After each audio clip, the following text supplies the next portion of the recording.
I know how important cybersecurity is to you and what you do on a daily basis.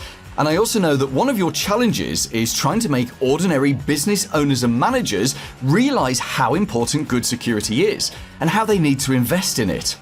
My special guest has a fantastic approach to this, using the framework laid out by the Centre for Internet Security. Let's explore how he uses that and how you can do the same in your MSP. Hey, I'm Paul Green from the MSP Marketing Edge, the leading white label content marketing system that's trusted by over 700 MSPs around the world. Check if your area is still available now at mspmarketingedge.com. Today's interview will show you that the CIS framework is perfect to build your marketing around. I'm Zach Kromkowski, co-founder to Senteon Managed Endpoint Hardening and first-time security entrepreneur. And congratulations for being a first-time security entrepreneur, because it's awesome, right? Isn't it? Running your own business. And also congratulations for coming in here on the show. And we're going to talk today about how you can use cybersecurity frameworks actually as a marketing tool. So not just there to keep your clients safer, but to actually attract new people and to upsell your existing clients. Now, before we talk about that, Zach, let's have a little bit of your history. So talk us through what you've been doing and what made you start this business. Yeah, I mean, this is a long answer, but I will do my best to keep it concise. So security is ultimately something that everyone talks about, but we realize no one really knows where to start. And my co-founding team is actually a team of 4. And when we were in university, we were told to configure our assets and do all these traditional best practices for security posture. But when we went to the real world, we realized it wasn't happening. So why in school were we being told you have to configure your asset, you have to set it to the correct state, but it didn't happen? So we realized there was a gap from what we learned in school versus the workforce today. And that gap made us question, why isn't this happening? Is school wrong? Is this not important? Or is corporate wrong to where, why aren't they doing this? What is that challenge? And that's ultimately what we sought out to figure out, is what is that challenge as to why people don't prioritize configuring their assets. And what was the answer that you stumbled across? That's probably a good leading point for me to answer. So the challenges we found were really a few things. The first and foremost, if we're talking about Microsoft devices, it's simply put that Intune, group policy, and PowerShell scripts is too difficult to keep up to date, let alone doing it once. But the number one challenge that we identified was simply that there's an innate fear of changing a setting on a machine that is being used because it might break something. It could break something on the end client end, or it could break one of the workflows you have internally at your MSP. And that is the key focus that Senteon really focused on to develop a learning mode that determines, is this safe or is this not safe? And the goal here is to make the optimal solution that can change settings without causing disruption. Got it. That's a good pitch. And what we'll do is we'll talk about Senteon and what it does and how people can sort of have a look at it and try it out. We'll talk about that towards the end of the interview. It's always a good place to pop that. But that is a great pitch. What I want to really talk about is how to use a security framework as a marketing tool. Now, I never assume that every single person listening to this podcast, and we have thousands of listeners, I never want to assume that everyone understands everything, because we live in a very complex and a very big world. So you're going to talk about the CIS framework. Can you explain that to me? Remembering that I'm not a technical person, and I think if you can explain it well in a way that I understand, then everyone who listens to this podcast or watches the YouTube videos is going to understand it as well. Absolutely. So CIS simply stands for Center for Internet Security. So this is a global nonprofit that is dedicated to just increasing cybersecurity readiness and response. So they are most famous for what's called the CIS controls, and they have 18 of these controls. What's interesting about this is they're not just lists of things that make up security. They are a prioritized list of 18 things you can do to increase your cybersecurity defenses, right? So it's a step-by-step playbook on how, if an MSP has never done security, it gives you step one of what you should focus on. If it's a mature MSP who's already offering security, it gives you a roadmap of, okay, let's actually check, what am I doing today? And am I meeting this 18-point list? So I'll give an example as well. So control one, point one, is knowing your hardware asset inventory. Why is this control one or point one? You know, if you don't know your hardware assets, there's probably no way you're going to know what you need to secure, right? So knowing your asset inventory is literally control one. Control two is software asset inventory. Then control three is data protection. And control four, to reel it back to exactly where Senteon lives, is all about configuring your assets, right? You can't configure your assets if you don't know your assets. So that's really in a nutshell what CIS is at a high level. They do go way further than just this 18-point list with things called implementation groups, which is a prioritized minimum requirements of what to do. For example, these 18 controls, some of them might take a little bit more understanding of security. So they also have implementation groups that say, hey, start here. One, start here too. So the other piece that they really have that's really cool is called the CIS benchmarks. And this is a prescriptive list of do this to this setting, right? Take, for example, machine inactivity timeout. Take that setting and best practice is to set it to 1500 seconds. So they provide one-to-one recommendations on how to secure something very specifically.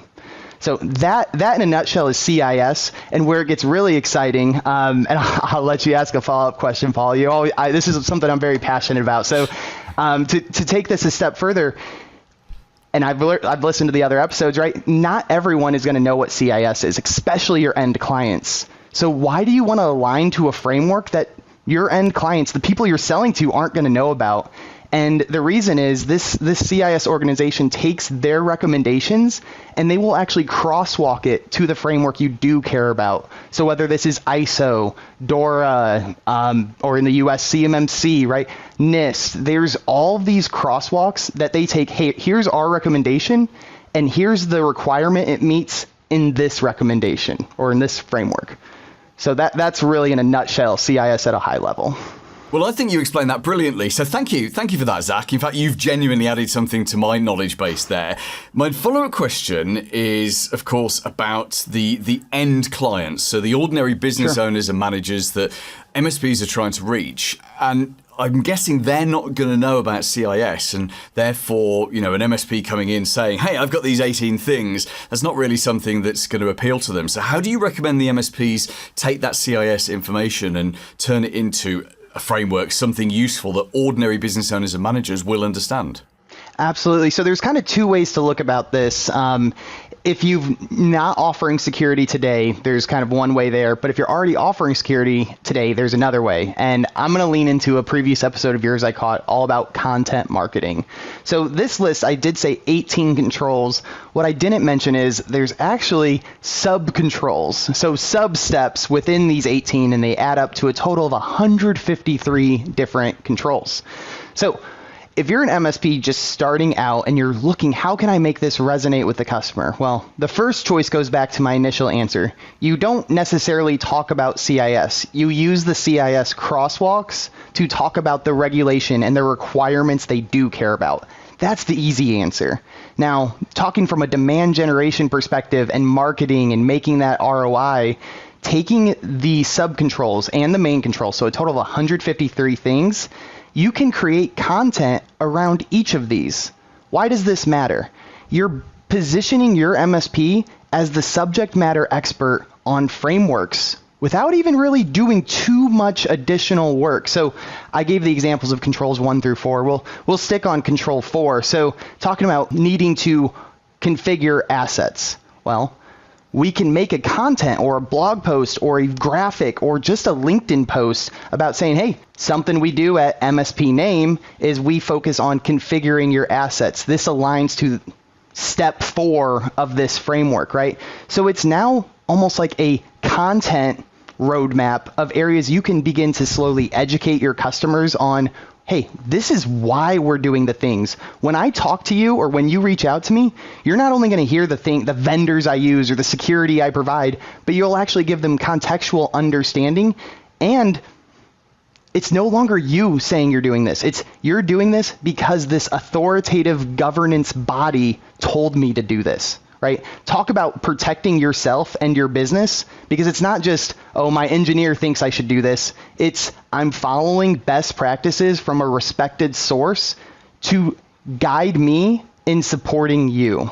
And do you think that actually is an advantage to be able to say to a prospect, hey, we take all of the best practice that's laid out by this world organization, but we've done all the hard work. We've set out our own roadmap from that. And essentially, this is the best level of protection that you'll be able to get for your business because we're going to work through this framework together. Do you think that works? Yeah, I mean, let's put it in a different perspective too. I always try to relate things. This is something I'm personally trying to be better about, but let's just talk about getting your car worked on, right? A mechanic. So if you go to this general mechanic shop who historically only works on cars he knows, but he goes, yeah, I could probably fix your car. I work on cars like this, but I know how things work. I can look at your car and I'm going to know what to do, right? He's not an expert at your exact car model. He's not an expert at all of your internals, but he's worked on cars. And he's like, yeah, I can fix this. I can make it work. And maybe you do drive off that day and it works fine, but going into that conversation with that mechanic, would I rather have the mechanic saying, oh yeah, I specialize on this framework or this type of car. I specialize on these internals because it's all I do day in, day out. Or would you rather go with the person who's kind of a catch-all, does whatever? So when you present as an MSP to your prospects, to your customers, you can now say, hey, we are not the experts. I understand I do not know everything about security. If that's what you're looking for, I'm not your guy. And the guy who says they are, they're definitely not your guy. What I do to differentiate myself as an MSP is I leverage the best practices from documented standards. And this is how I facilitate the accomplishment of this roadmap for your business. So now you're leaning into something that's already globally accepted and positioning yourself with an existing brand. Yeah, I love this because I guess all of this is just a Google search away anyway, right? You almost want the prospect looking it up and saying, "Oh yes, this CIS stuff. Oh, okay, it is a big deal. It's it's a global standard, etc., etc." And yes, I can see the power of essentially you've positioned yourself as we're always going to be up to date because we follow these standards. We don't miss anything because we've got this framework. But as you said, we can't. Not everyone can be experts in absolutely everything. Zach, this is really good stuff. Thank you so much for this. We are definitely going to have you back on the show in the future because I can tell you've got loads to talk about with using security as a marketing tool, which is just brilliant. Tell us a little bit more about Senteon. What is it? What does it do? Who should get it? And what's the best way for us to get in touch with you and try it out? So best way to get in touch, always easy starting with the last question, is I'm hilariously active on LinkedIn. That is my go-to source. Obviously, I have the YouTube channel and a podcast, but to really give the behind the scenes on Senteon, we have the same methodology that I just proposed you leverage from your MSP to end clients. I have the same methodology as a vendor servicing MSPs. So that methodology is, hey, we remediate, we change settings on your workstation, on your server, on your browser. We're changing over 1,000 settings. Now, a company where, maybe you have heard of us, maybe you haven't heard of us. If you haven't heard of me and I go, we're going to change 1,000 settings, do you want me to do that to your business, let alone your clients? Probably not. But when I say we're going to change these 1,000 settings to align to a standard that exists and is proven, now do you trust me a little bit more? Right? So I leverage this same best practice of putting my brand with a best practice brand that I'm encouraging you to do. Why would I encourage you to do it? Because it works. That's what we do, and it's been proven successful for us. So why can't this translate to the MSP to end client level? So that's exactly it. And Paul, you're going to have to repeat your 4 questions. I got like 2 of them. That's fine. I think you've done a great pitch there for what Senteon does. Tell us just what's the best way to get in touch with you and to try the product out? Yep. So to get in touch with us, connecting on LinkedIn, we do have our website. Those are always best ways. And if you do want to learn more about the settings in specific that I'm talking about, I've said the word 1,000 more settings a few times today.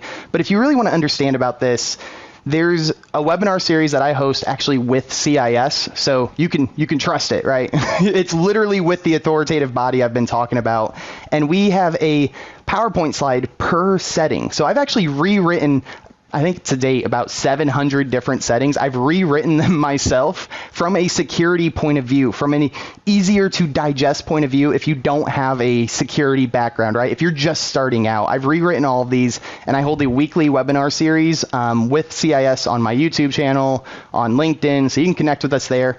If you are looking to actually test out Senteon and see where your current configurations sit, which I will note, if you're like everyone else we really work with, by default, when you get a Microsoft box, you will have 20% of your machine configured correctly. 20% in quantity terms is about 70 of 500 settings. It's not a lot done correct by default. And Paul, we can have a whole nother conversation of secure by design and why people don't distribute products with a secure by design mindset, which they should. But you are welcome to toss a website inquiry to our contact us page. Mention Paul. I will happily provide 100 free assessments to anyone who mentions Paul. That's my gift to anyone who lets me come onto the show and share kind of our mission to build better awareness about defensive security and making security marketable, right? It should be a revenue item for you. It should be generating you profits, right? There's no reason it can't. And it's a good service, right? Yeah. So mention you watched us on Paul's webinar show and you will get 100 free assessments. You'll get a full presentation and everything you need. These reports that you can get completely free will be internal usage, external usage, and they literally have a button to export as PDF and have a whole little marketing campaign that you can distribute to your clients. Just give us your website address, Zach. Yep. So that is going to be senteon.co. So don't accidentally put the M. The M costed another 10 grand and we've put it off so far. So keep it just .co. Paul Green's MSP Marketing Edge.